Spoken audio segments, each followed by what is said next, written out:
The night air was thick with tension as Officer Daniel Hayes gripped the steering wheel, his heartbeat pounding in sync with the flashing red and blue lights reflecting in his rearview mirror. His partner, Rex, a highly trained K9 German Shepherd, sat alert in the passenger's seat, his sharp eyes scanning the streets. They had been called in to assist with a high-stakes drug bust, one that would push them both to the limits, physically and emotionally. For years, Officer Hayes and Rex had worked side by side, a bond forged through countless hours of training and real-life danger. Rex wasn't just a police dog, he was family. The kind of partner who would put his life on the line without hesitation. And on this night, that loyalty would be tested in a way neither of them had ever experienced before. As they arrived at the scene, the chaos was already unfolding. Officers were engaged in a standoff with armed suspects barricaded inside an abandoned warehouse. The team knew the criminals wouldn't go down without a fight. Rex, trained in detection and apprehension, was the best chance they had at ending this without unnecessary bloodshed.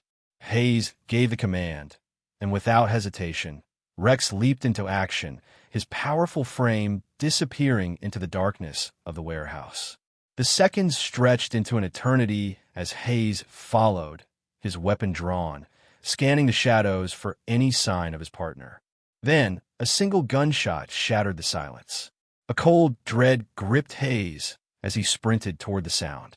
He found Rex lying on the ground, blood pooling beneath him, his breathing shallow. The shooter was already subdued by other officers, but Hayes barely noticed. His focus was solely on his fallen partner. Rex's eyes met Hayes's, filled with pain, but also trust. It was a silent plea. Don't give up on me. Hayes refused to let his partner slip away. What he did next would defy expectations and prove the unbreakable bond between a man and his dog. A bond stronger than fear, stronger than pain, and, in this moment, perhaps even stronger than death itself. Officer Daniel Hayes had always known that being a K9 handler came with risks. But nothing had prepared him for the sight of Rex lying motionless on the cold concrete floor of that abandoned warehouse, a deep crimson stain spreading beneath his thick fur. "Rex, stay with me, buddy," Hayes pleaded, dropping to his knees beside his partner. His hands trembled as he pressed against the wound, desperate to stop the bleeding. The mission had gone sideways in the blink of an eye. The suspect, cornered and desperate, had fired blindly in a last-ditch effort to escape. And Rex, loyal, fearless Rex, had taken the bullet meant for Hayes. Time slowed. The warehouse, once filled with chaos and shouting, faded into a blur. All that mattered now was saving his partner. "Officer down. K9 officer down." Hayes barked into his radio, his voice hoarse with panic. "We're sending medics in now," came the reply. But Rex didn't have time to wait. His breaths were coming in ragged gasps, his powerful body trembling with every shallow inhale. Hayes had been trained for emergencies, but nothing in his career had prepared him for this. He knew that every second counted. The bullet had struck just below Rex's shoulder, dangerously close to an artery. If he didn't act fast, Rex wouldn't make it. A paramedic rushed in, skidding to a stop beside them. "We need to get him to an emergency vet now." "No," Hayes shook his head. "He won't make it." The paramedic hesitated, but Hayes had already made up his mind. His training kicked in, instincts honed from years of working alongside the very partner, now clinging to life beneath his hands. He needed to do something drastic, something insane. Hayes had once watched a military medic save a soldier's life on the battlefield using a desperate, last-resort maneuver. It was a risk, a huge one, but it was the only chance Rex had. "I need a knife. And gauze. Now," Hayes ordered. The paramedic's eyes widened. "You're not serious." "Do it." Reluctantly, the man handed over a medical kit. Hayes barely heard the commotion around him as officers secured the scene and EMTs continued tending to other injuries. His focus was solely on Rex. With steady hands, he made a small incision near the bullet wound. Rex let out a weak whimper, but his trust in Hayes never wavered. "I've got you, buddy," Hayes whispered. "Just hold on." His fingers worked quickly, trying to dislodge the bullet before it could cause more damage.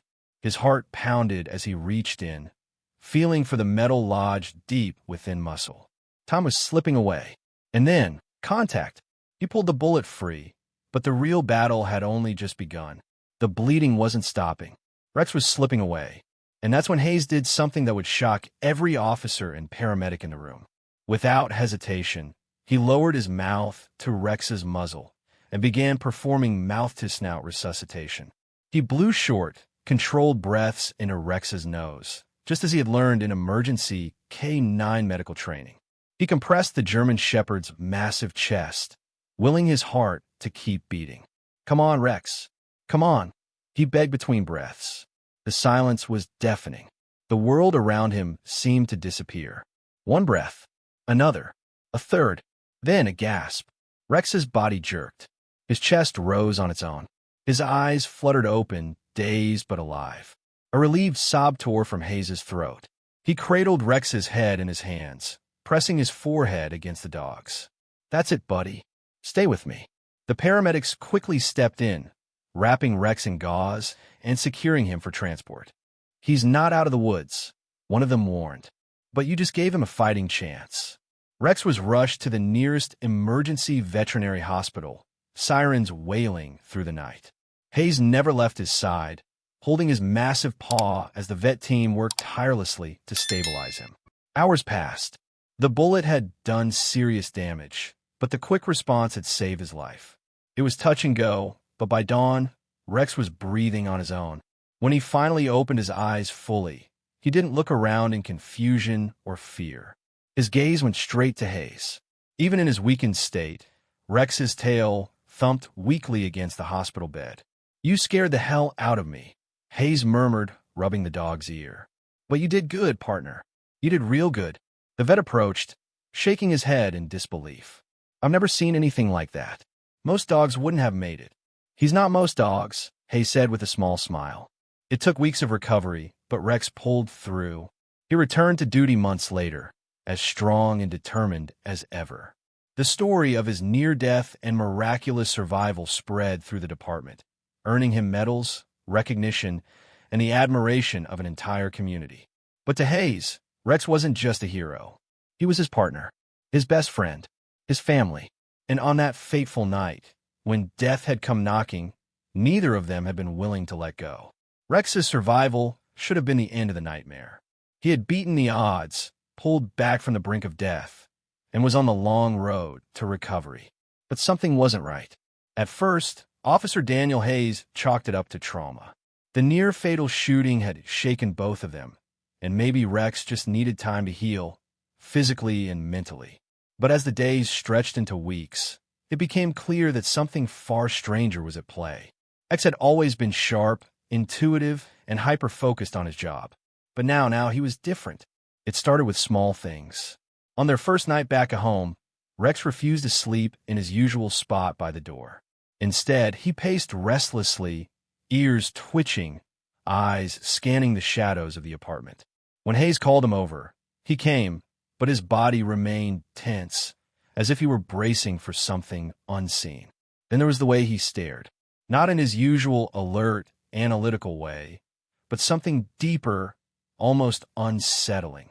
His gaze would lock onto empty corners of the room, his head tilting as if he were listening to something Hayes couldn't hear. At first, Hayes dismissed it. "Probably just adjusting," he muttered, ruffling Rex's fur. "We've both been through hell." But then the nightmares began. One night, Hayes jolted awake to the sound of growling. He sat up, heart hammering, and found Rex standing at the foot of the bed, his teeth bared, his fur bristling. "What is it, boy?" Hayes reached for his gun instinctively, scanning the darkened apartment. But there was nothing, no intruder, no sounds beyond the hum of the city outside. Yet, Rex remained rigid, his eyes locked on something unseen.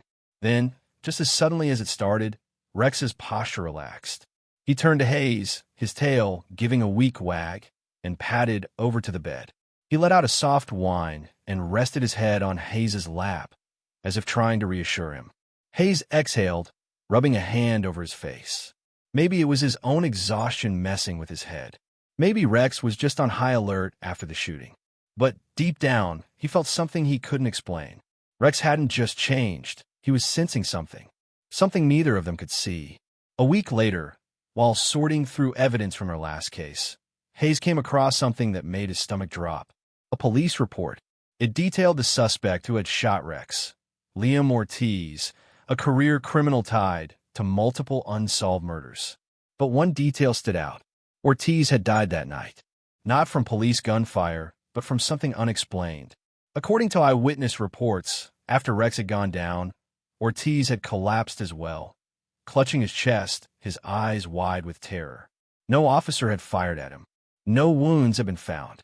His cause of death had been officially listed as cardiac arrest. But one witness, a rookie cop, had sworn she saw something else. She had seen Ortiz gasping for air, his eyes locked on something in the darkness. Something that wasn't there. Hayes felt a chill creep up his spine. Could it be a coincidence? Or had Rex, injured and dying, somehow seen something in those last moments? Something that had terrified Ortiz to death? Rex's strange behavior escalated after that discovery. One night, as they were driving home, Rex suddenly sat up in the passenger seat, his ears perked, his eyes darting toward the rearview mirror. "What is it?" Hayes glanced up. Nothing but empty road behind them. But Rex didn't relax.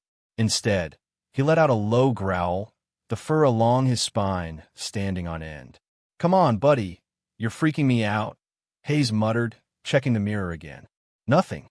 And yet, Rex refused to look away.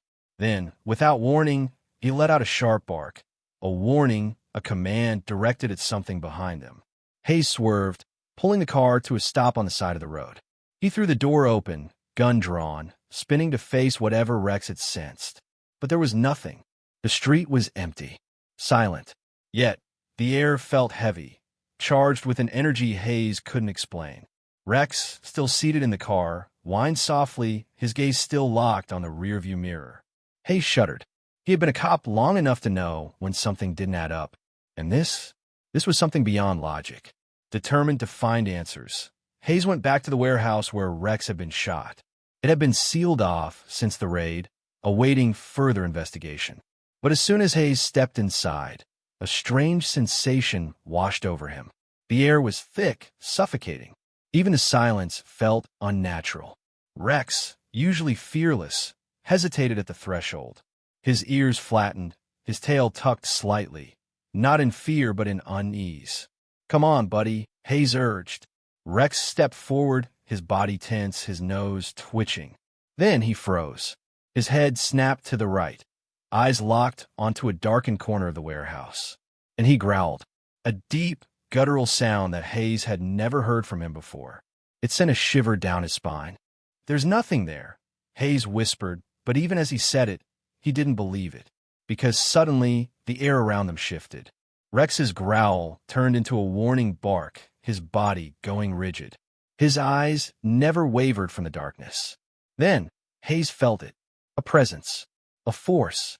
It was like the air itself had become sentient, pressing against him, watching. A sudden, overwhelming sense of dread washed over him. And in that moment, he knew. Ortiz hadn't just died from fear. He had seen something real. And Rex somehow had seen it too. Hayes backed away, gripping Rex's collar and pulling him toward the exit. Whatever had happened in this warehouse, whatever unseen force lingered here, it wasn't meant for them. But as they stepped into the night air, Hayes felt something strange. Not fear, not danger, but protection. Rex looked up at him, his body finally relaxing. His tail gave one slow wag, as if reassuring Hayes this time. And then, for the first time in weeks, Rex let out a small sigh, peaceful, as if whatever had been watching them was finally letting go. Or perhaps it had simply decided that Rex, the fearless protector, was now one of its own. The tension that had gripped Officer Daniel Hayes for weeks finally reached its breaking point the night he awoke to Rex's growls again. But this time it was different. This wasn't the restless pacing of a dog recovering from trauma.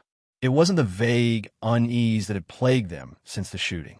This was primal, instinctual, a warning that couldn't be ignored. Rex stood at the foot of the bed, his body rigid, his ears flat against his skull. His eyes, always intelligent, always alert, were now wide with something Hayes had never seen in him before. A mixture of recognition and fear. Hayes sat up, his pulse spiking. His apartment was silent, save for Rex's deep, guttural growl. His gaze followed the direction of the dog's stare, straight toward the farthest corner of the bedroom. There was nothing there. But the moment Hayes looked, his entire body tensed.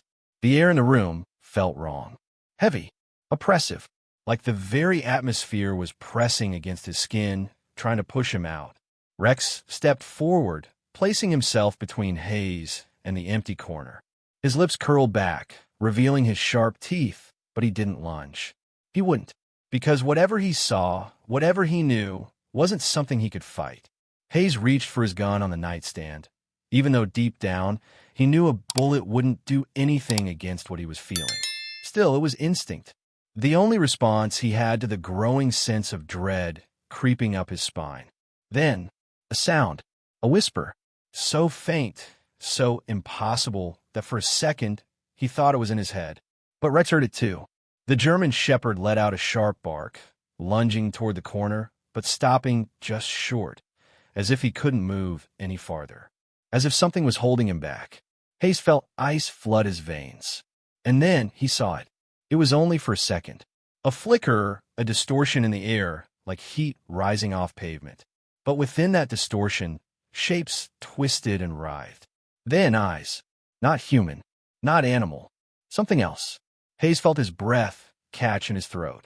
His grip on the gun tightened. His mind screaming at him to move, to do something. But then, Rex stepped forward again. This time, not in aggression. Not in fear. But in understanding. His ears lowered slightly, his stance shifting from defensive to something else. Something almost reverent. And Hayes swore on everything he believed in, that Rex recognized whatever was in that corner. It was then that a realization hit him. Rex had seen this before. Not here. Not now. But in the warehouse. The night he had nearly died. The night Ortiz had collapsed, without a single wound, clutching his chest in terror. The night something unseen had taken a murderer's life. Hayes' breath came in short gasps as he struggled to make sense of it all. He thought back to that moment in the warehouse, the feeling of a presence, of something unseen standing beside them. And then, the way Rex had changed. He hadn't just been recovering. He had been aware. Somehow, in the space between life and death, Rex had touched something, and it had touched him back, but hadn't harmed him. No, whatever this was, whatever had been following them, it wasn't malevolent. It had been watching, waiting, protecting. And now, as Hayes stood frozen in his bedroom, gripping a weapon that was useless against what was in front of him, he realized it hadn't come for him. It had come for Rex. Because Rex was one of them now. Hayes wanted to move, to intervene, to stop whatever was happening. But his body refused. It was as if some unseen force had rooted him in place, forcing him to witness this moment. And then, Rex did something that made his heart stop. He sat, calmly, deliberately. His tail thumped once against the floor, his ears twitching ever so slightly. He let out a soft, almost content sigh. And then, the heaviness in the air lifted. Just like that. The corner of the room, the space that had moments ago felt suffocating, was now just that. Empty. Normal. Hayes released a breath he hadn't realized he was holding, his grip on the gun loosening. His entire body trembled as he turned to Rex, who was now looking up at him, panting lightly, his tail wagging. Like nothing had happened. Like the past few minutes hadn't just defied every law of reality. Hayes dropped to his knees, running a shaking hand through Rex's fur. "What the hell just happened, buddy?" he whispered. Rex gave no answer, only leaned into Hayes' touch, letting out another small, satisfied huff. And somehow, in that moment, Hayes understood. Rex had been chosen, touched by something beyond this world. Not cursed, not haunted, but guarded, protected by a force no human could see or explain. And whatever had been watching over them since that night in the warehouse, whatever had claimed Ortiz's life, had finally accepted that Rex was no longer just a K-9 officer. He was something more, a bridge between two worlds, a guardian of the unseen. And for the first time since that fateful night, Hayes no longer felt fear, because now he knew the truth. And as long as Rex was by his side, nothing would ever harm them again. The world had changed for Officer Daniel Hayes and his canine partner, Rex. Not in the way most people would expect. There were no headlines detailing the supernatural encounters, no reports of the unseen force that had made its presence known. To the outside world, Rex was simply a survivor, a police dog who had defied death and returned to duty with unwavering loyalty. But Hayes knew better. He knew that Rex had touched something in the space between life and death. That whatever had been in that warehouse, the force that had taken Ortiz's life, had left its mark on his partner in ways no one could ever explain. And while Hayes might never fully understand what happened that night, he no longer questioned it. Because in the weeks that followed, something became clear.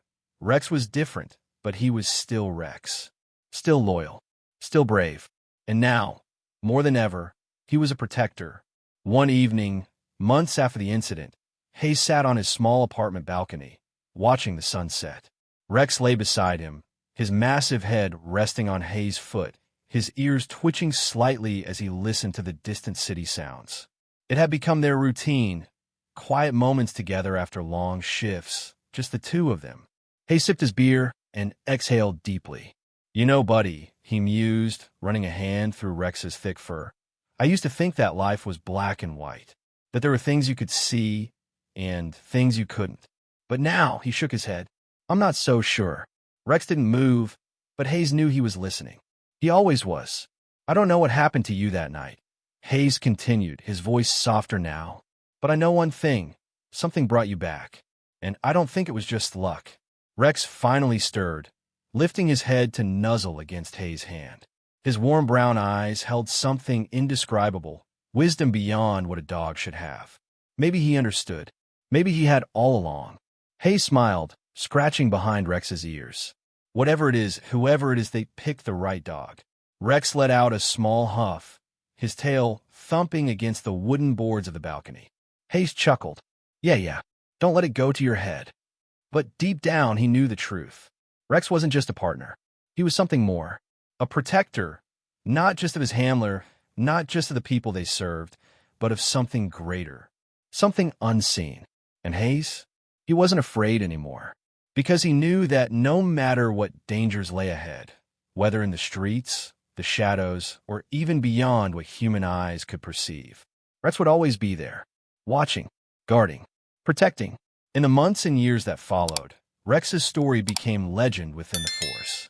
Not just for his miraculous survival, but for the way he carried himself afterward, his uncanny ability to sense danger before it struck, his unshakable composure in the face of chaos.